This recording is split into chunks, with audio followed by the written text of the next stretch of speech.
Hello to all my friends out there. Hi, you guys. Dinner time. Okay, I bought some tasty cubes. Let me give you a little shot. This smells so good. Let me show you. Yummy, yummy, yummy. So what I do is I shop in places that offer markdowns. Let me just drain it for a minute. What I did was, today I swung by Smart and Final and I got these cube steaks 1/2 price. The other night I bought a gourmet hamburger. I can tell you this $1 cube steak is a lot better. And it was a lot cheaper too. So I hope everyone is doing okay. I hope everyone is being careful. I am.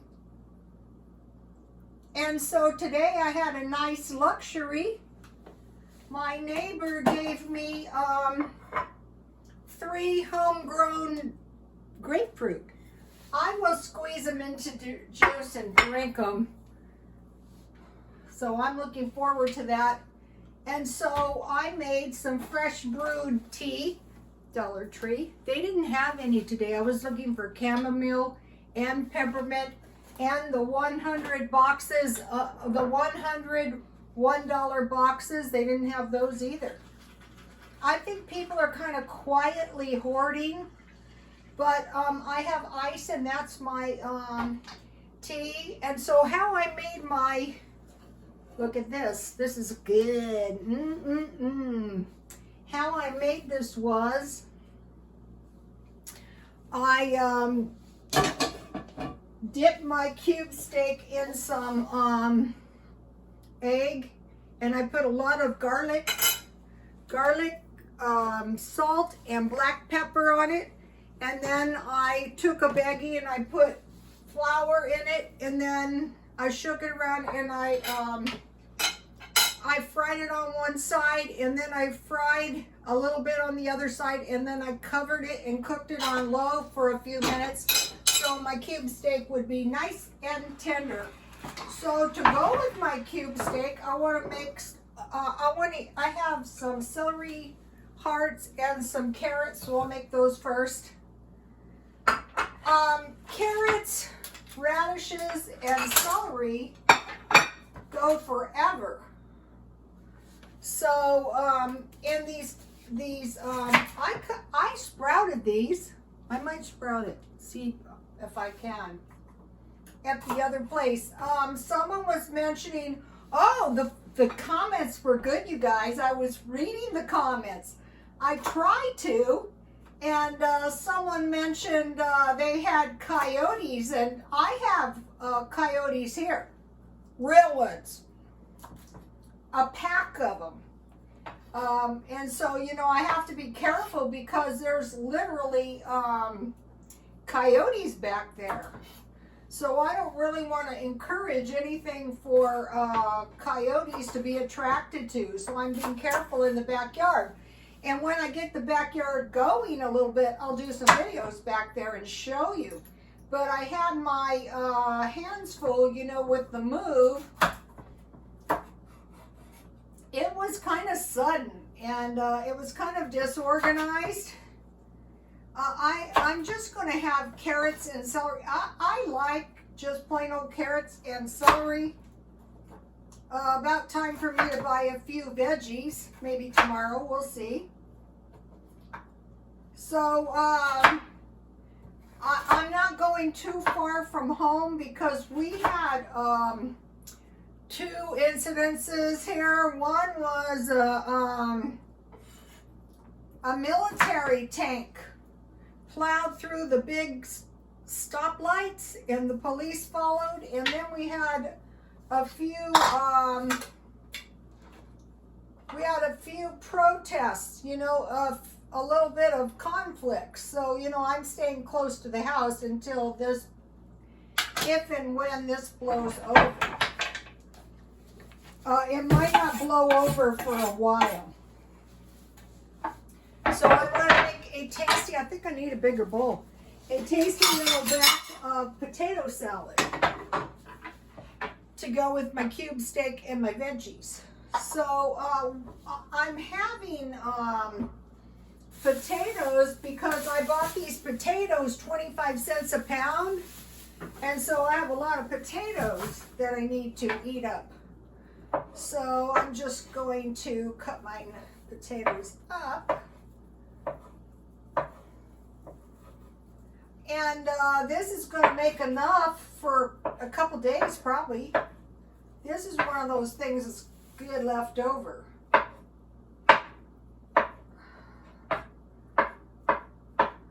Usually I make 1 egg for each potato, but I forgot that I had 2 in there, so I only have 1. I'm going to cut this up like I only have 1 egg, so that's kind of scanty on the egg, but that's the way it's going down.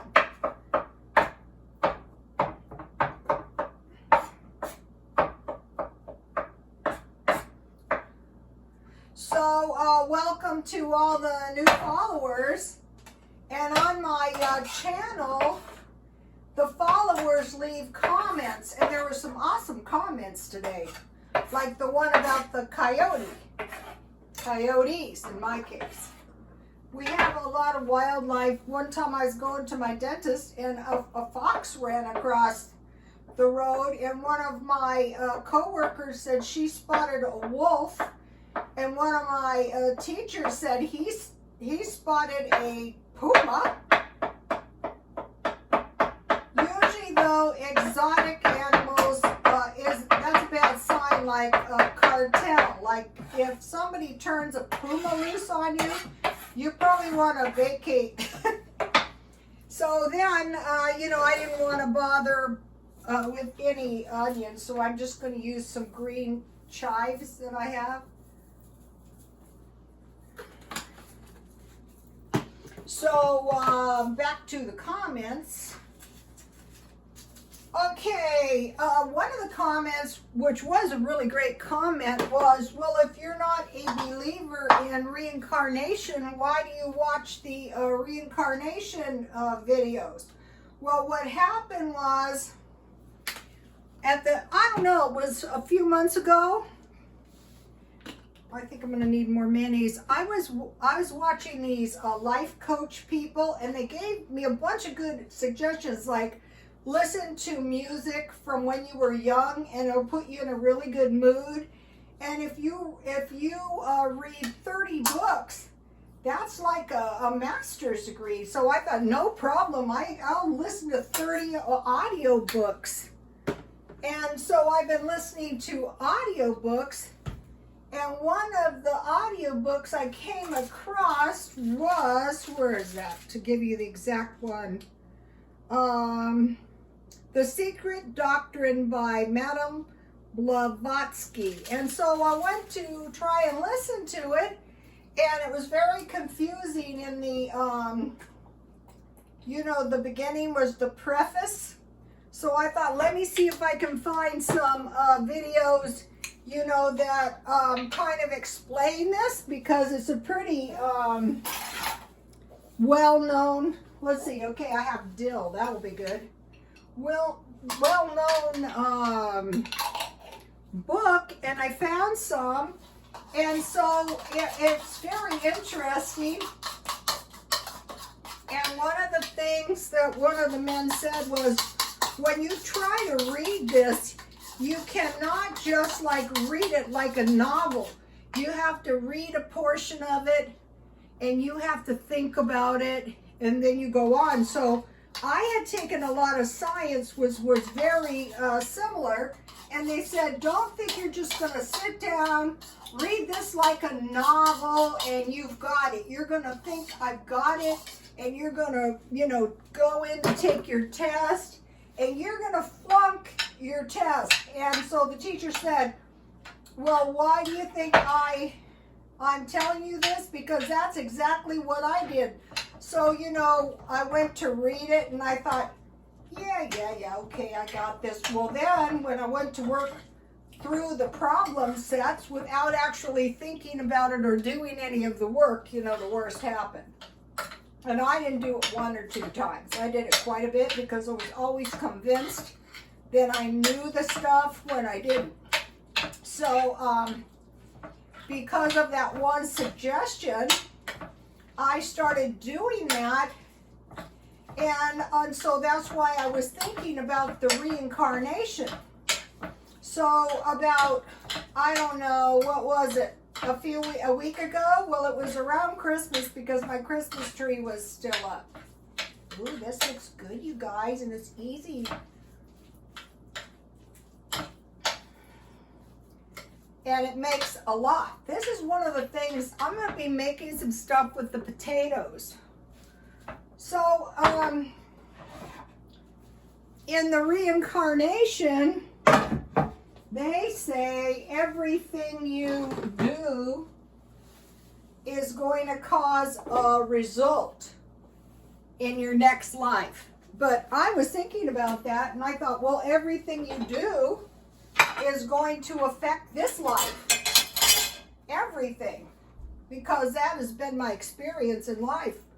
You know, so I started thinking about that. Okay, take a look at this. This is good. It's just a quick little batch of potato salad.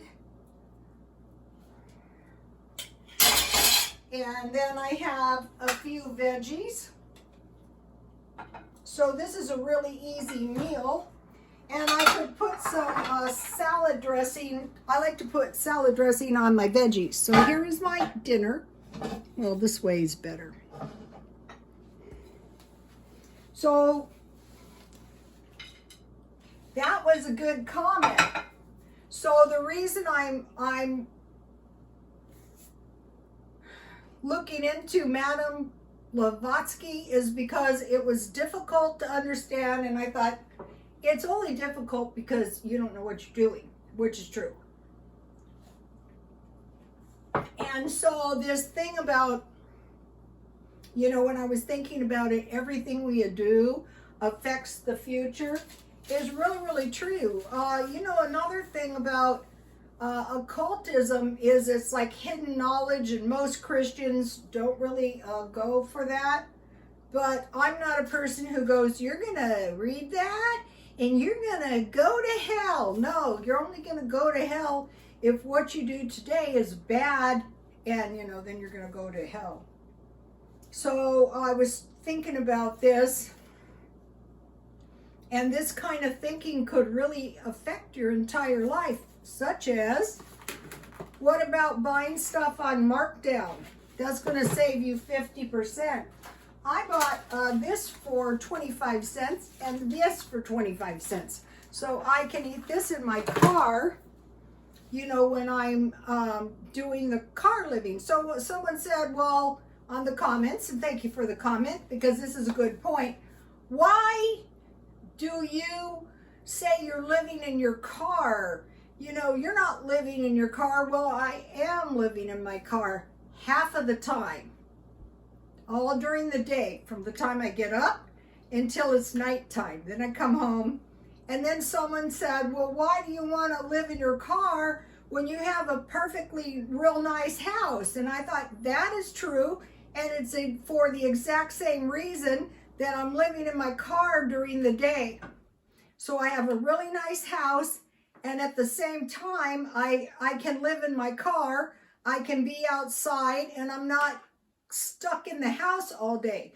I was stuck in a beauty shop all day long, all of my life. And so because of the pandemic, I'm still restricted a little, but they can't restrict you from living in your car. In fact, they're causing a lot of people to live in their cars.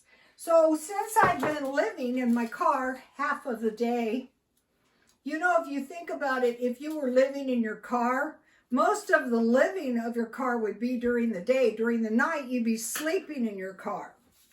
So, I came up with some stuff. And I'll tell you what it was. I wrote it down, so, okay. 1, park in the shade. Otherwise, secure shelter when you're living in your car, so that the blazing sun's not beating down, or the wind, or the rain, or, you know, it's so much more pleasant in the shade. if you can, avoid eating in your car, because then your car gets so messed up. And so today I ate my lunch, you know, where I do the walking. I ate my lunch out there, which was so much better because I was eating tuna out of a package, and that's a good way to get tuna grease on your car. I mean, you can't do that entirely if you're really living in your car, but if most of the time you're not eating in your car is going to be so much better to live in. There's a lot of people who don't cook in their houses for the same exact reason. I cook a lot in my house, and it causes me to have to clean the house a lot too, which is awful. Okay, try to use a restroom outside of your car if you can. So if you were living in your car, and even if you did have to go to the bathroom, if you could figure out a way to do it outside of your car and to leave it outside of your car and then dispose of it the next day, that would be so much better as well. So during the day, there's no time when I have to go to the bathroom in my car. Keep your car clean and free of junk as you can. Okay, so today when I got home, I've been doing this to a couple days, and my car was kind of messy, and so after I got home, I was having to fix my car up. You know, just like how I have to clean my kitchen up after I cook. So then going to the other way. So both of these things is an attempt to be really, really cheap. And then this goes back to thinking about what you're doing. If you're eating a cheap lunch in your car and you're getting outside of your house, you're not doing wear and tear on your car. You're not using utilities. You're not there. And if you're very, very careful with your car, and you're not in your car if you're living in your car that much, then you're not creating a lot of wear and tear on your car either. So what you're doing is you're conserving your resources. And so you might go, well, that's too miserably cheap. Yeah, it is miserably cheap. But once you get used to being miserably cheap, then if you think about cause and effect, in a week after doing this, like today, I had tuna and I had, what else crackers with peanut butter. And then when I got home, I had some barbecued potato chips and dip, and now I'm having this. And then if I want some snacks, you know, I have snacks. But in the day, I was spending very, very little money, and that was the whole idea. And so you do this for a week, you do this for a month, and you know, the cause and effect thing, maybe I'll come back really, really cheap in my next life. Okay. So I'm saving wear and tear on my dwelling as well, and I'm being really cheap about my dwelling because I'm not using any utilities. I'm not doing anything. I'm not in my house. And I'm also able to enjoy outside. Okay, so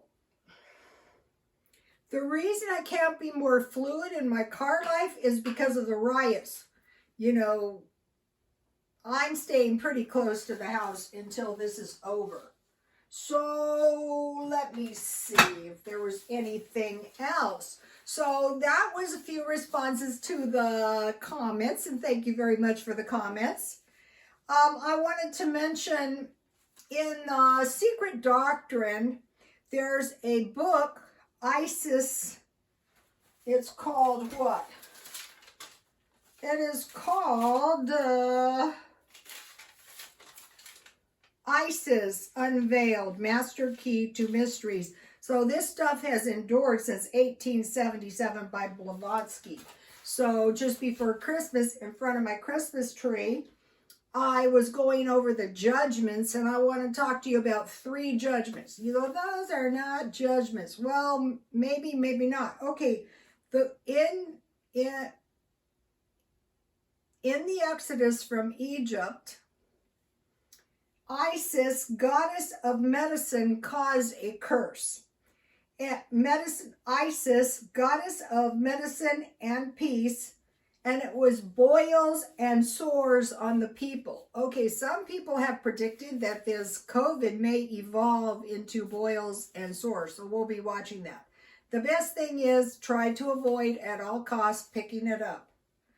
Okay, Seth, God of storms and disorder. We have this thing, it's a concept of order out of chaos. I think this goes back to Seth. And the destruction was waves of fire, destructions of hail and locusts. And then Ra, the sun god, darkness fell on the earth, unexpected for 3 days. So we might be seeing some forms of this stuff, and so we're watching for that. But we're also conserving all of our money, and the thing about this, being very careful with our resources, very careful with our houses, very careful with our food, very careful with our money, very careful, is that if something happens, then we have a better chance of survival. So that's what that is all about. Okay, you guys, please like, comment. The comments are super duper. I want to get to the rest of them. And God bless you all.